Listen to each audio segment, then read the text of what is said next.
नमस्कार दोस्तों, आज मैं आप सभी के लिए बहुत ही अच्छी ज्ञानवर्धक कहानी लेकर आई हूँ और मुझे पूरी उम्मीद है कि आपको ये कहानी बहुत ही पसंद आने वाली है। तो पूरे अंत तक इस कहानी को जरूर सुनिएगा दोस्तों। क्या आपके साथ कभी ऐसा हुआ है कि आपने किसी का बुरा नहीं किया है, फिर भी भगवान आपके साथ बुरा करते हैं? अगर ऐसा हुआ है तो पूरे कहानी को अंत तक जरूर सुनिएगा दोस्तों। आपके सवालों का जवाब इन कहानियों में मिल जाएगी। एक राजा बड़ा धर्मात्मा, न्यायकारी और परमेश्वर का भक्त था। उसने ठाकुर जी का मंदिर बनवाया और एक ब्राह्मण को उसका पुजारी नियुक्त किया। वह ब्राह्मण बड़ा सदाचारी, धर्मात्मा और संतोषी था। वह राजा से कभी कोई याचना नहीं करता था। राजा भी उसके स्वभाव पर बहुत ही प्रसन्न रहते थे। उसे राजा के मंदिर में पूजा करते हुए 20 वर्ष हो चुके थे। उसने कभी भी राजा से किसी प्रकार का कोई प्रश्न नहीं किया। राजा के यहाँ एक लड़का पैदा हुआ। राजा ने उसे पढ़ा लिखा कर विद्वान बनाया और बड़ा होने पर उसकी शादी एक सुंदर राजकन्या के साथ करा दी। शादी करके जिस दिन राजकन्या को अपने राजमहल में लाए, उस रात्रि में राजकुमारी को नींद ना आई। वह इधर उधर घूमने लगी। जब अपने पति के पलंग के पास आई तो क्या देखती है कि हीरे जवाहरात जड़ित मूठे वाली एक तलवार पड़ी है। जब उस राजकन्या ने देखने के लिए वह तलवार मयान में से बाहर निकाली, तब तीक्ष्ण धार वाली और बिजली के समान प्रकाश वाली तलवार देखकर वह डर गई। डर के मारे उसके हाथ से तलवार गिर पड़ी और राजकुमार की गर्दन पर जा लगी। राजकुमार का सिर कट गया और वह मर गया। राजकन्या पति के मरने का बहुत शोक करने लगी। उसने परमेश्वर से प्रार्थना की कि हे प्रभु, मुझसे अचानक यह पाप कैसे हो गया? पति की मृत्यु मेरे ही हाथों हो गई। आप तो जानते ही हैं, परंतु सभा में मैं सत्य नहीं कहूँगी, क्योंकि इससे मेरे माता पिता और सास ससुर को कलंक लगेगा तथा इस बात पर कोई विश्वास भी नहीं करेगा। प्रातःकाल जब पुजारी कुएं पर स्नान करने आया तो राजकन्या ने उसको देखकर विलाप करना शुरू किया और इस प्रकार कहने लगी, मेरे पति को कोई मार गया। लोग इकट्ठे हो गए और राजा साहब आकर पूछने लगे, किसने मारा है? वह कहने लगी, मैं जानती तो नहीं कि कौन था, परंतु उसे ठाकुर जी के मंदिर में जाते हुए देखा है। राजा समेत सब लोग ठाकुर जी के मंदिर में आए तो ब्राह्मण को पूजा करते हुए देखा। उन्होंने उसको पकड़ लिया और पूछा, तूने राजकुमार को क्यों मारा? ब्राह्मण ने कहा, मैंने राजकुमार को नहीं मारा। मैंने तो उनका राजमहल भी नहीं देखा है। इसमें ईश्वर साक्षी है। बिना देखे किसी पर अपराध का दोष लगाना ठीक नहीं है। ब्राह्मण की कोई बात नहीं सुन रहा था। कोई कुछ कहता था तो कोई कुछ। राजा के दिल में बार बार विचार आता था कि यह ब्राह्मण निर्दोष है, परंतु बहुतों के कहने पर राजा ने ब्राह्मण से कहा, मैं तुम्हें प्राण दंड तो नहीं दे सकता, लेकिन जिस हाथ से तुमने मेरे पुत्र को तलवार से मारा है, तेरा वह हाथ काटने का आदेश देता हूँ। ऐसा कहकर राजा ने उसका हाथ कटवा दिया। इस पर ब्राह्मण बड़ा दुखी हुआ और राजा को अधर्मी जान उस देश को छोड़कर चला गया। वहाँ वह खोज करने लगा कि कोई विद्वान ज्योतिषी मिले तो बिना किसी अपराध के हाथ कटने का कारण उससे पूछूं। किसी ने उसे बताया कि काशी में एक विद्वान ज्योतिषी रहते हैं। तब वह उनके घर पर पहुंचा। ज्योतिषी कहीं बाहर गए हुए थे। उसने उनकी धर्मपत्नी से पूछा, माता जी, आपके पति ज्योतिषी जी महाराज कहाँ गए हैं? तब उस स्त्री ने अपने मुख से अपने पति के बारे में अयोग्य असहाय दुर्वचन कहे, जिनको सुनकर वह ब्राह्मण हैरान हुआ और मन ही मन कहने लगा कि मैं तो अपना हाथ कटने का कारण पूछने आया था, परंतु अब इनका ही हाल पहले पूछूंगा। थोड़ी देर बाद ज्योतिषी जी आ गए। ज्योतिषी जी पूछे, कहो ब्राह्मण, क्या बात है? ब्राह्मण बोले, आया तो था अपने बारे में पूछने के लिए, परंतु पहले आप अपना हाल बताइए कि आपकी पत्नी अपनी जुबान से आपका इतना तिरस्कार क्यों करती है, जो किसी से भी सहन नहीं होगा, और आप सहन कैसे कर लेते हो, इसका कारण क्या है? तब ज्योतिषी ने बताया कि यह मेरी स्त्री नहीं, मेरा कर्म है। दुनिया में जिसको भी देखते हो, अर्थात भाई, पुत्र, शिष्य, पिता, गुरु संबंधी जो कुछ भी है, सब अपना कर्म ही है। यह स्त्री नहीं, मेरा किया हुआ कर्म ही है, और यह भोगे बिना कटेगा नहीं।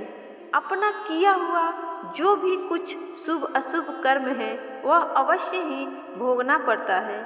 बिना भोगे तो सैकड़ों करोड़ों कल्पों के गुजरने पर भी कर्म नहीं टल सकता। इसलिए मैं अपने कर्म खुशी से भोग रहा हूँ और अपनी स्त्री की तरना भी नहीं करता, ताकि आगे इस कर्म का फल ना भोगना पड़े। तब ब्राह्मण ने पूछा, महाराज, आपने क्या कर्म किया था? तब ज्योतिषी ने बताया कि पूर्व जन्म में मैं कौवा था और मेरी स्त्री गधी थी। इसकी पीठ पर फोड़ा था। फोड़े की पीड़ा से यह बड़ी दुखी थी और कमज़ोर भी हो गई थी। मेरा स्वभाव बड़ा दुष्ट था, इसलिए मैं इसके फोड़े में चोंच मारकर इसे ज़्यादा दुखी करता था। जब दर्द के कारण यह कूदती थी तो इसकी फजीहत देखकर मैं खुश हो जाता था।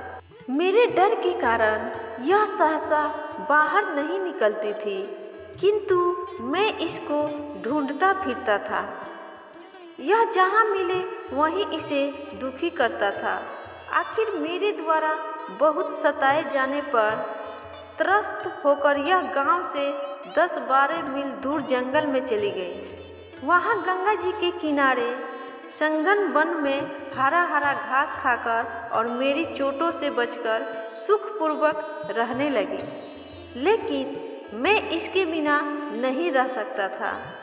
इसको ढूंढते ढूंढते मैं उसी वन में जा पहुंचा और वहां इसे देखते ही मैं इसकी पीठ पर जोर से चोंच मारी तो मेरी चोंच इसकी पीठ की हड्डियों में चुभ गई। इस पर इसने अनेक प्रयास किए, फिर भी चोंच ना टूटी। मैंने भी चोंच निकालने का बड़ा प्रयत्न किया, मगर ना निकाल पाया। पानी के भय से ही यह दुष्ट मुझे छोड़ेगा, ऐसा सोचकर यह गंगा जी में प्रवेश कर गई, परंतु वहाँ भी मैं अपनी चोंच निकाल ना पाया। आखिर में यह बड़े तेज बहाव में प्रवेश कर गई। गंगा का तेज बहाव होने के कारण हम दोनों बह गए और बीच में ही मर गए। तब गंगा जी के प्रभाव से यह तो ब्राह्मणी बनी और मैं बड़ा भारी ज्योतिषी बना।